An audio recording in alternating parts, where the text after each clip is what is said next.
ఆంధ్రప్రదేశ్లో పులివెందుల శాసనసభ నియోజకవర్గానికి సంబంధించినటువంటి ఎమ్మెల్యే జగన్మోహన్ రెడ్డి లండన్ పర్యటనలో ఉన్నటువంటి విషయం మనందరికీ తెలుసు. అతనే అధికారిక పర్యటన కాదు, అది వ్యక్తిగత పర్యటన. అయితే లండన్లో జగన్మోహన్ రెడ్డి తీవ్ర ఆగ్రహావేశాలతో ఇటీవల లండన్లో హోటల్కి వెళ్లకుండా అక్కడ ఒక ప్యాలెస్ కొనుక్కున్నట్టుగా తెలుస్తా ఉంది. అయితే ఆ ప్యాలెస్లో ఉన్నటువంటి హాల్లోని టీవీ బద్దలు కొట్టినట్టుగా తెలుస్తా ఉంది. ఎందుకు బద్దలు కొట్టాడు, ఏంటా కథ అనేది ఈ వీడియోలో వివరించబోయే ముందుగా ఇప్పటి వరకు మన ఛానల్ సబ్స్క్రైబ్ చేయని వాళ్ళు ఖచ్చితంగా సబ్స్క్రైబ్ చేయండి. ఇక విషయానికి వస్తే జగన్మోహన్ రెడ్డికి మానసిక వ్యాధి సైకోయిజం ఉన్నటువంటి విషయం ఇదేం దాచిపెట్టేది కాదు, అందరికీ తెలుసు.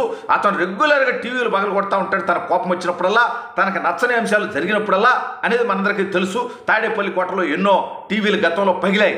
అయితే ఇప్పుడు జగన్మోహన్ రెడ్డి ఎందుకు లండన్లో టీవీ పగలగొట్టాడు అనేటువంటి అంశానికి వస్తే ఒక విషయంలో జగన్మోహన్ రెడ్డికి దాదాపు 3,000 కోట్ల రూపాయల బొక్క పడడంతో ఊహించినటువంటి ఆ పరిణామంతో ఓరి నాయన ఇట్టాగే కొంతకాలం కొనసాగిందంటే కూటమి ప్రభుత్వం అధికారంలోకి వచ్చిన 6 నెలల్లోనే 3,000 కోట్ల రూపాయలు బొక్కబడిందంటే జగన్మోహన్ రెడ్డికి ఇక రాబోయే 4.5 సంవత్సరాల్లో అతను అక్రమంగా సంపాదించుకున్నటువంటి అనేక ఆస్తులు పోతాయనేటువంటి ఆందోళనతో, భయంతో, తుత్తరతో ఆ టీవీ పగలగొట్టినట్టుగా తెలుస్తూ ఉంది. ఈసారి హోటల్ వాళ్ళకి బిల్లు కట్టే పనిలే.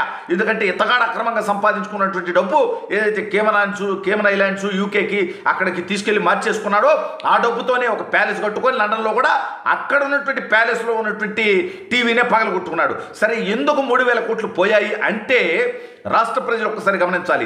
జగన్ అనేటువంటి అరాచకవాది తనకు నచ్చినటువంటి వ్యాపారం మీద, ఆస్తుల మీద, భూముల మీద కన్నేసి అడ్డగోలుగా లాక్కున్నటువంటి విషయం అనేక వార్తలు వచ్చాయి. అందులో ఒకటి కాకినాడ సీపోర్టుకు సంబంధించి కేవీ రావు గారి దగ్గర 3,000 కోట్లకు పైగా విలువైనటువంటి పోర్టుని కేవలం 400 కోట్ల రూపాయలకి తన అనుయాయుడు, తన బినామీ అయినటువంటి అరబిందో రెడ్లకి దోచిపెడితే అతన్ని భయపెట్టి కేవీ రావు గారిని బలవంతంగా రాపించుకుంటే కూటమి ప్రభుత్వం అధికారంలోకి వచ్చిన తర్వాత అతను కంప్లైంట్ ఇవ్వటం, దానిపై సిఐడి ఎంక్వైరీ మొదలవటం, దాంతోపాటు ఈడీ కూడా, ఎన్ఫోర్స్మెంట్ డైరెక్టరేట్ కూడా విచారణ మొదలుపెట్టడం, ఆల్రెడీ విజయసాయి రెడ్డి, వై విక్రాంత్ రెడ్డి వీళ్ళంతా దాని ముందు విచారణకి హాజరవటం. ఈ నేపథ్యంలో వాళ్ళందరితో పాటు జగన్మోహన్ రెడ్డి కూడా జైలుకి వెళ్ళక తప్పదు అని వాళ్ళకి అర్థమైపోవటం, జైలుకి వెళ్లకుండా తప్పించుకోవటం కోసం ఓ పెద్ద మనిషిని పెట్టి రాజీ కింద మీ ఓటర్లు మళ్ళీ మీకే రాసిస్తామంటూ మళ్ళీ తిరిగి కేవీ రావు గారికి 3-4 రోజుల క్రితం ఆ వాటాలన్నీ కూడా బదిలీ చేయడం జరిగింది.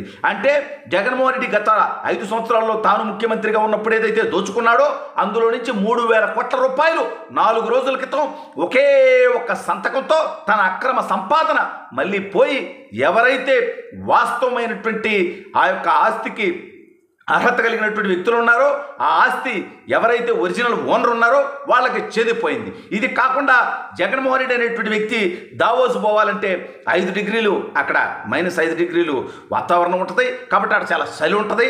అందుకని మేము వాడికి పోలేము, మేము మొసల పీనుగులం అని చెప్పి జగన్మోహన్ రెడ్డి అంటే 75 సంవత్సరాల యువకుడు చంద్రబాబు నాయుడు గారు తన టీం తోటి, లోకేష్ గారు, భరత్ గారు, రామ్మోహన్ నాయుడు గారు వీళ్ళందరినీ తీసుకొని అక్కడికి వెళ్ళి వివిధ దేశాలకు సంబంధించినటువంటి, వివిధ రంగాలకు సంబంధించినటువంటి పారిశ్రామికవేత్తలతో భేటీ అయి ఆంధ్రప్రదేశ్ రాష్ట్రంలో పెట్టుబడులు పెట్టండి, మీకు అన్ని రకాలుగా సహకరిస్తాము, జగన్మోహన్ రెడ్డి లాగా మేమేం వాటాలు అడగము, లాక్కు తినము, మాకు నచ్చినటువంటి పారిశ్రామికవేత్తల్ని వేధించము, ఎవరైనా సరే ఆంధ్రప్రదేశ్లో వ్యాపారాలు చేసుకోవచ్చు, అక్కడ ఉద్యోగ ఉపాధి అవకాశాలు కల్పించండి, అక్కడ పరిశ్రమలు పెట్టండి, ఆ ప్రాంత అభివృద్ధికి కృషి చేయండి అంటూ వాళ్ళు రోజు కొంతమంది పారిశ్రామికవేత్తలను కలుస్తూ ఉంటాం.